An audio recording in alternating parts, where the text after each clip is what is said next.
This is my first time making a video like this, so the editing probably won't be that good, but you'll be paying attention to me talking anyways. I don't really have a great recording room for this, so you'll probably hear some cars going by since I'm right next to a road, but just ignore it.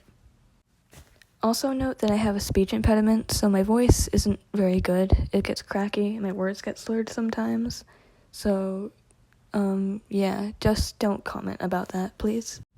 So this was a couple of years ago in 6th grade when the school had been put in a lockdown because of a break-in somewhere else in the town. Trigger warning for the typical school lockdown stuff. Nothing too bad though. So the day started off as normal, an average boring school day. I survived the day, and me and some of my friends, who I'll be using fake names for, were standing outside waiting for our rides. Me, Sam, and Elias were talking and joking around, typical friend stuff. Then a teacher came outside and told us to come inside. When we asked why, the teacher didn't give us an answer and just told us to follow her. It felt a little suspicious, but what could we do, right? So we followed her inside and stood in the hallway waiting for someone to tell us we could go back outside. There were a few other kids standing around too, looking just as confused as we were. So we just stood around for a little while. Then there was an announcement on the speakers. All students and teachers needed to go to the gym. We started walking to the gym, and I saw another one of my friends, who I'll call Liz. I asked her if she knew what was going on, and she didn't, and said that she thought that I would know. Great. So now we were stuck in the hot gym filled with like 800 middle and high schoolers, and we all just sat there waiting. Some kid yelled, "Why do we have to be here? I want to go home." And everyone pretty much had been thinking the same thing. Liz was stressed out because she had to cook dinner that night. I'm just sitting there, tired, and just wanting to play video games after a long day. Someone walked by and was complaining about how the gym's metal roof was blocking the signal, so he couldn't text his parents. I didn't even have a phone at the time, so it's not like I could contact my parents.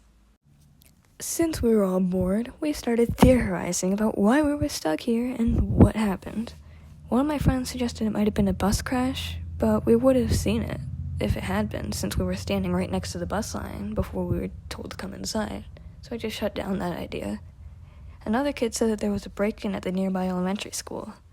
Then people were saying that someone had broken into a nearby house. Eventually the teachers split up the students by town, so I was separated from most of my friends, but Liz was still there, so we were talking and stuff, waiting for our rides. Eventually the bus kids were told to find their buses, so Liz left, so I was just on my own. I played on my Chromebook a bit, talking in an email group chat because I was bored. Everyone online just wanted to go home. Everyone was eventually let out to find our rides. While looking for my ride, I saw one of my other friends who was frustrated about being stuck in school for 2 more hours than we actually needed to be. Eventually, one of my other friends' dad directed me to my ride, so everything was fine. So, yeah, that's the story of the school lockdown. There was another one that year, actually, that I might do a story time about too at one point. Everyone was fine. The actual story is that there was a break-in somewhere else in the town, so that's why we had to stay at school longer. I hope you enjoyed this video. I'm pretty new to this form of making videos, but I'm planning on making more like this later on. Stay safe out there. Bye.